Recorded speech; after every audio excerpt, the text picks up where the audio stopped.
تاسو علماء کرام زه خو ورته نه یم چې هر وخت علماء کرام ورته نشي ویلي خو داسې دغه و چې د مولایانو پارټۍ جیای پارټۍ والا مشران یو څو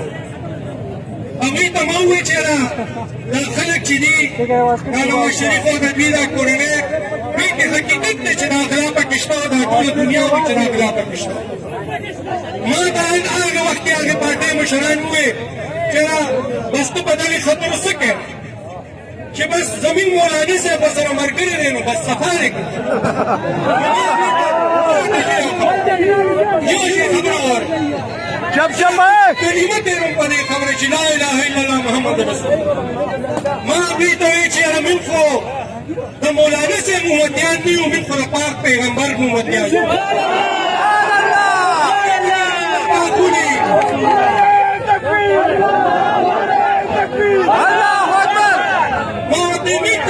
پیغمبر حضرت محمد صلی الله علیه وسلم دا خوري دي که زما نوم پاغې کې ابراهیم راغیل همداس کړ او تاسو یو اقتدار دپاره دې خلکو سره ځان ملګري کوئ مولایانو حضراتو زه تاسو ته اوس هم دا وایم چې دا غلطي تاسو بیا لګوئ کوئ خو د دې سزا خو به الله پاک به درکوي خو انشاءالله تعالی په دې دنیا کې دا خلک به تاسو له راتلونکي الیکشن کې رسوي تاسو خو په غلطۍ باندې د تحصیل دا ووټ وګټو فاتې یا بس دا ستاسو اکراني ووټ په دې بس به تاسو ورکړو چې کله چې دا عمران خان دلته 18 الیکشن کې راته نظرو سره جلسه وه په ما هغې جلسې کې یو خبره کړې وه چې عمران خان صرف د KPK لیډر نه دی صرف د پاکستان لیډر نه دی بلکې د عالم اسلام لیډر دی او الحمدلله هغه چې کله وزیر اعظم شو هغه دا ثابته کړه چې هغه د عالم اسلام لیډر دی ځکه چې زما مخکې ډاکټرو ورته وویل چې اسلاموفوبیا خلاف هغه په دغه کې یونایټډ نیشنز کې هغه تقریر وکړو او د هغې په برکت په دې دنیا کې به یو ورځ جوړېږي چې هغه به د اسلاموفوبیا خلاف چې کوم خلک دغه کېږي د هغې لپاره به یو ورځ جوړېږي څنګه چې هغه د هغه ورځ جوړېږي چې مدرس ډے او پیرنټس ډے هغه شانتې یو ورځ به انشاءالله تعالی جوړېږي دا زموږ د مشر دا د هغه د محنت نتیجه وه او زه تاسو ته دا وایم دا اوس چې کوم ډېر د افسوس خبره ده ډېر د افسوس خبره ده چې ورځ کوم کې به زموږ یو کس به زموږ وزیر اعظم جوړ شي او داسې وزیر اعظم چې هغه خلاف اوس هم په لاهور های کورټ کې په ضمانت دی په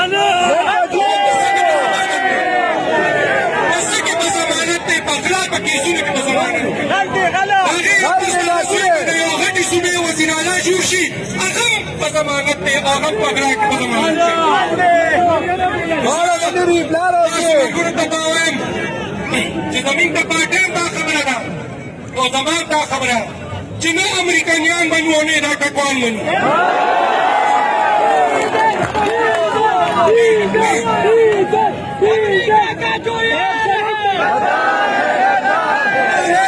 تاسو راکړئ چې کون بچائےگا پاکستان سم आवाज راغلی ملګرو چې څومره یې هغه شان کې आवाज راغلی کون بچائےگا پاکستان کون بچائےگا پاکستان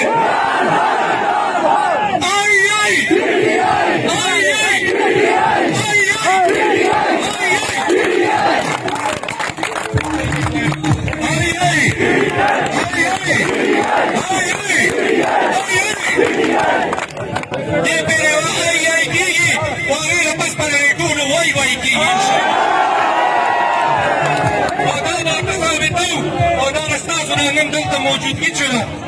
یا دلته چې ستاسو موجودګي ده دا انشاءالله تاسو ته زه به تاسو ته ووایم چې اوس به تاسو ته انشاءالله راتلونکي حکومتونه مبارک شه زمین به خپلو کې اختلاف وي زمین به خپلو کې اختلاف وي خو زمین د قوم دپاره به بلکل خپلو کې اختلاف شي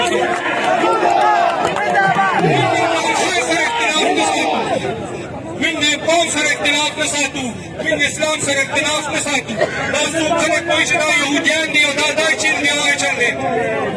وګورئ چې چې زموږ پیغمبر علیه السلام کله راووته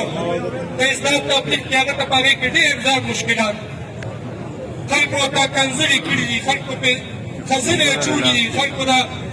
کړي دی اوښتې دی هغه شی بیا ابوطالب ته تلو مدینې ته دغه هجرت کړو خو الحمدلله موږ دونه مضبوط یو موږ د هغه ایمان دی موږ کې دونه مضبوط دی چې انشاءالله موږ به په دې فرق یو په هغه دې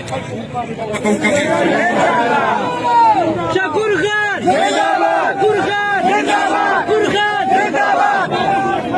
زه تاسو ټول ملګري زنده‌باد او خوشحاله آباد اوسئ زه د ستاسو ډېره زیاته شکریه ادا کوم ځکه چې اوس دا خبرې اوس روزانه کوو دا خبرې به روزانه کوو خو زه ملګرو یو منجي تاسو ته یو خاص کوم دا خو دې وخت کې موږ ټول ملګري راوتي وو زموږ عمران خان لا آباد ته نه دی راوتي عمران خان چې په ډېره تاریخ باندې را روان دی پېښور ته نور مطلب چا دی د هر کور به انشاءالله دغه ملګري راوځي او دغه جلسه ده هغې نه به ټول په شریکه ځو عمران خان ته به ښایو چې جلسه ده مخکې هم نسته او دې نه پس به هم نسته او دا ملګري وي چې 35 منټ خبرې نه وي شوې نو دا جلسې به انشاءالله زموږ روزانه یا روزانه به تاسو سره خبرې کوو انشاءالله تاسو ټول خوشحاله آباد ساتي ډېره مهرباني ډېره شکریه